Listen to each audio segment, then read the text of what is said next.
What it do, YouTube? It's your boy Bako99, and man, did I have a bad week last week in daily fantasy. But that's how it goes sometimes. You make the right plays, you pick players in the right situations, but whether it's game flow or whether it's just the game doesn't go your way and the outcome, and it just happens like that sometimes. But the key is to get back, refocus, and make it up for the next week. So we're going to take a look at these week 7 rankings. And also remember, I didn't get a chance to do the slides of the best plays of the rankings for each position. So just know that whenever I'm going into detail about a specific player, that's pretty much who would be on the slide with the top plays of the rankings. So keep that in mind as you watch week 7 rankings and enjoy.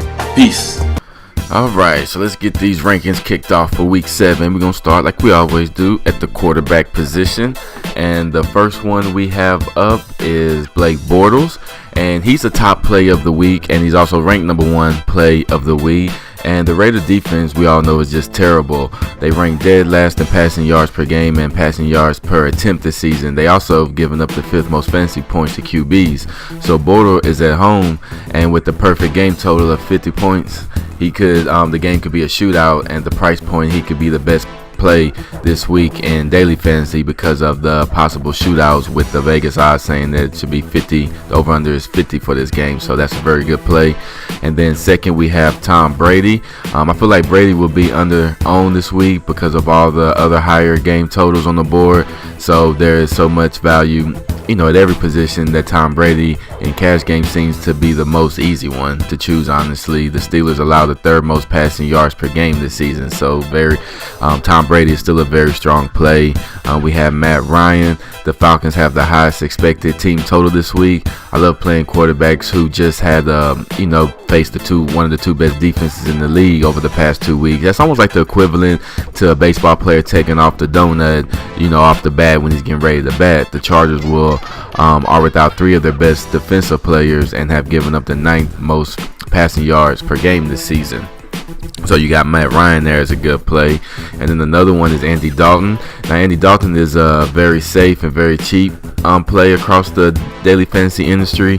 The Browns give up the 2nd most points to QBs this season. They are also allowing the 7th most passing yards per game and the 5th most passing yards per attempt this season.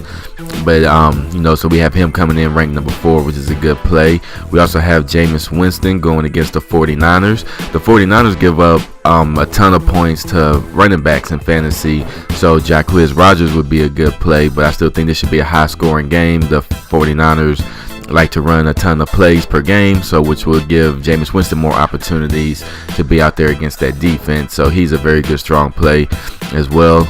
And then we have Phillip Rivers ranked number 6 going against the Falcons. That's another shootout game we were talking about. Next we have Marcus Mariota. They're going against the Colts. Marcus Mariota is good if he can get running and run the ball a little bit. They don't pass a lot, so his success really depends in fantasy on what type of rushing yards he can throw in the mix with his passing yards.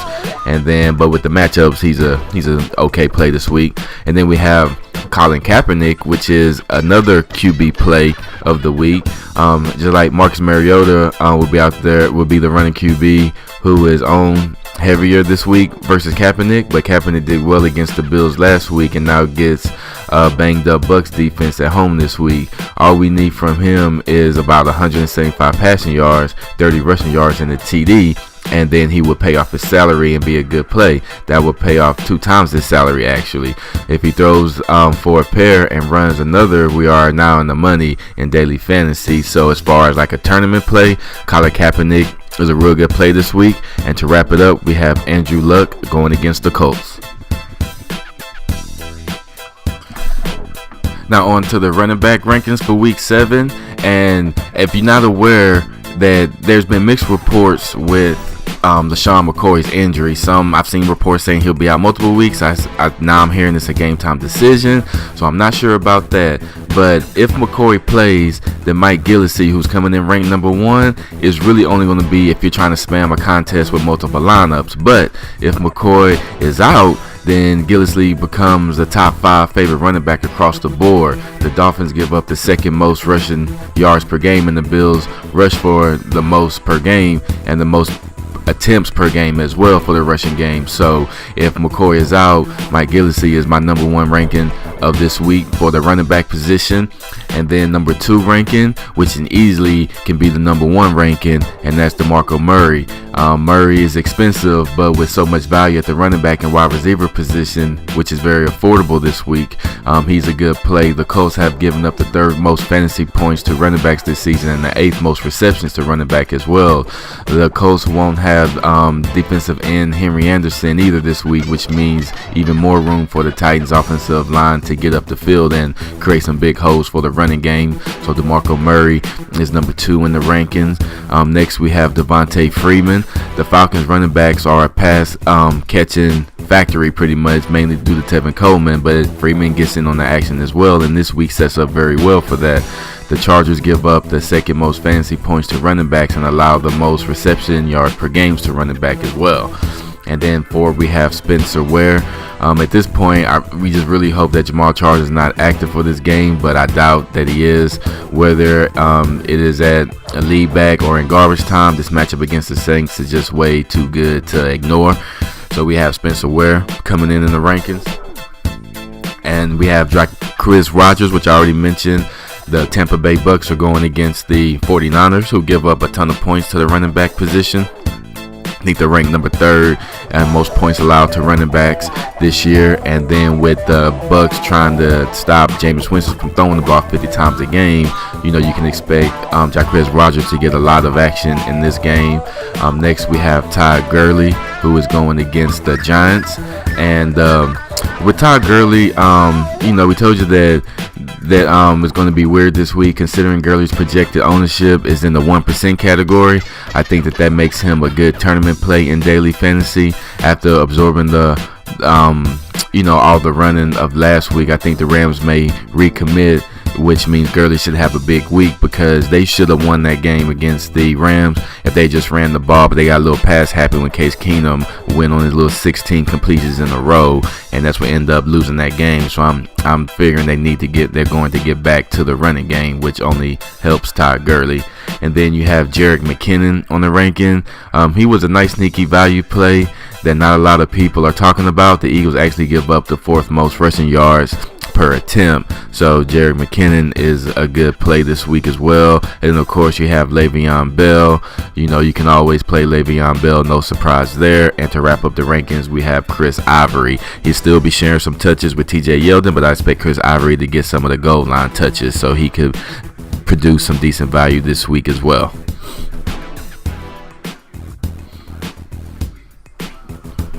Now let's take a look at the wide receivers, and there's a lot of good value plays this week for the wide receivers, so a lot of options to choose from. So let's start with the number 1 option for week 1, and that's Mike Evans. So Evans is an absolute target monster and will likely see 12 plus targets once again this week. The Bucks have no Vincent Jackson for the rest of the year, so Evans basically is the only receiver left. So should be a very good day for Mike Evans going against the 49ers.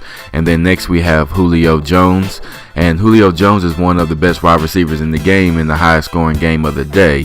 Julio comes with the high price tag, but is very affordable with all the quarterbacks and running backs and the wide receiver value on the board. So if you manage your lineup, properly with the salary, you should be able to fit him in, and he should pay off real big dividends for you.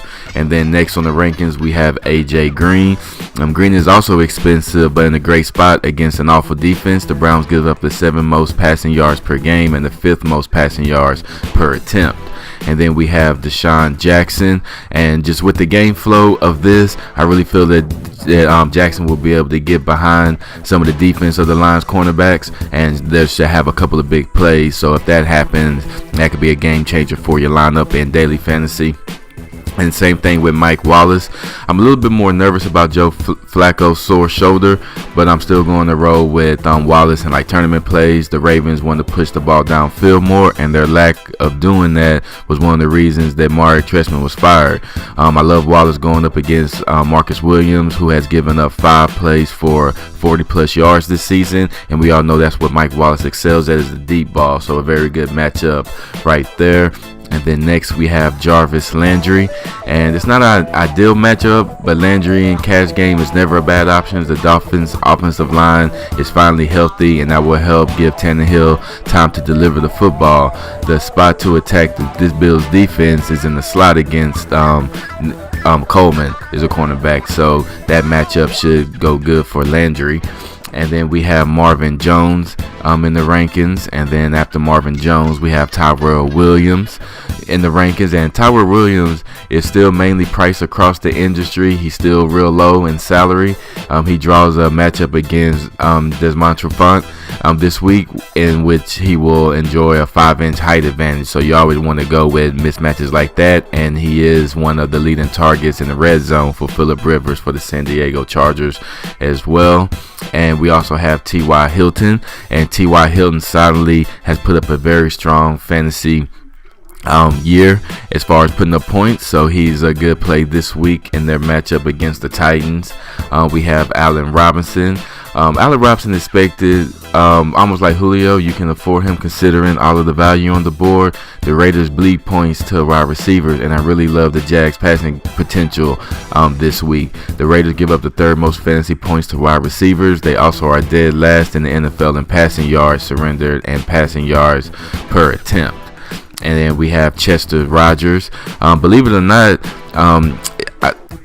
I've been very interested in Rodgers for a few weeks now. He has consistently received deep targets from Andrew Luck despite playing as the third or fourth receiver in the lineup. This week with T.Y. Hilton banged up a little bit and Philip Dorsett out, this is the time Rodgers is going to shine. He's a great tournament play, but it could pay off in a major way if he actually gets a couple of big plays. So he's a very good play in daily fantasy if you're going to submit some lineups for a tournament play.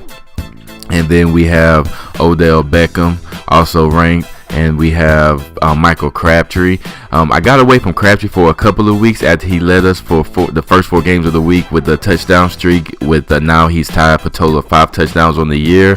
I like the price drop this week and the projection. He'd probably be owned about 5% in the matchup, so this should have plenty of scoring. So definitely in the cash game, Michael Crabtree is back in the rankings with a good matchup going against the Jaguars.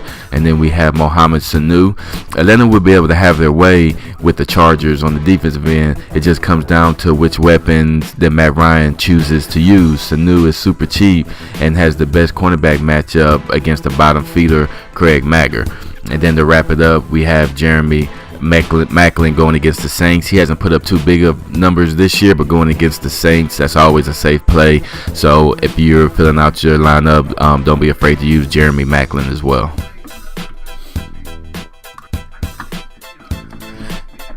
Now, week 7 for the tight ends, and all is right in the world. Gronkowski is back being at the top fantasy football at his price and is still affordable on daily fantasy. He will eventually be up to the $9,000 salary mark. So right now, just enjoy while you can and get Gronk in your lineups. He's the number 1 ranking for this week, for week 7. And then next, we probably have a surprising person in the rankings, but it is Vernon Davis. It's just muscle memory, folks. Kirk Cousins loves to throw to the tight end position and draws one of the best matchups of the week. The Lions have given up the 4th most fantasy points to tight ends this season, and Vernon Davis is extremely low price in daily fantasy, so that bumps him up to the number 2 tight end in the rankings this week. And then next we have Jack Doyle, which is a similar situation with Dwayne Allen being out with an ankle injury. The Colts have an amazing 32% first read to the tight end position this year. Considering the next highest team, the Vikings, are only at 23.8, this is a terrific for the Colts tight ends. No Dwayne Allen this week, as I mentioned. Doyle will be the recipient of most, if not all, of those first reads. And then coming in number 4, we have Travis Kelce. And Travis Kelce, if you like Alex Smith this week, then you have to like Travis Kelce as well. The Saints have no linebackers or safeties to keep up with Kelce down the seam, and it easily could be one of the biggest weeks he has all season. And then next we have Hunter Henry. And then Hunter Henry with Atlanta has given up the 2nd most fantasy points to tight ends this season. Antonio Gates admitted that he still isn't 100%, and that means Henry will continue leading the charge for the tight ends in snaps, targets, and receptions this week for week 7. and we have Julian Thomas going against the Raiders. We also have Delaney Walker going against the Colts, so that should be a nice matchup for Walker. I know he kind of disappointed last week, but he should have a bounce back week this week, so don't worry about him. And then to wrap up the tight end rankings, we have Dennis Pitta going against the Jets. Yes, Tyler Eifert is back off injuries, and I kind of wanted to be like a wait and see, but at the same time, playing against the Browns with the matchups, he's supposed to be 100% ready to go. If he gets back to normal this first game back, then Tyler Eifert is a red zone monster, and so he comes in on the rankings. And to follow it up, we have Jimmy Graham, who's been balling lately, but they're going against the Cardinals, and with Tyrann Mathieu out there kind of shadowing over the middle of the field as well in the slot position. Jimmy Graham, I don't expect him to have as big as week as he has in the past, so he's coming in last on the rankings of the tight end plays. It don't mean he's the last ranked, it's just of the top best plays, he's just ranked last for those options. And last but not least, for week 7 rankings, we have the defense. And starting off with the defense, we have the Cincinnati Bengals, which by far is the best defensive play on the board this week. The Bengals are at home against Cody Kessler and the Browns this week, so need I say more about that matchup. And then number 2, we have New England Patriots. And last time we saw Landry Jones, he was turning the ball over in the preseason. Now he draws the best team in the AFC, so turnovers should be abundant in this contest. So there's a very good play for your defensive to have in your lineups this week for week 7. And then number 3, we have the Buffalo Bills. The Bills defense has gotten really, really good, and they will be keeping Ryan Tannehill running around all day long, which could be potential turnovers there. And then the number 4 ranking we have is the Seattle Seahawks. The Seahawks defense has been lights out all season, and they're actually ranked in the top 5 in just about every other defensive category there is. So they're always a strong play, and definitely this week against the Cardinals with a struggling Palmer and a struggling Cardinals offense.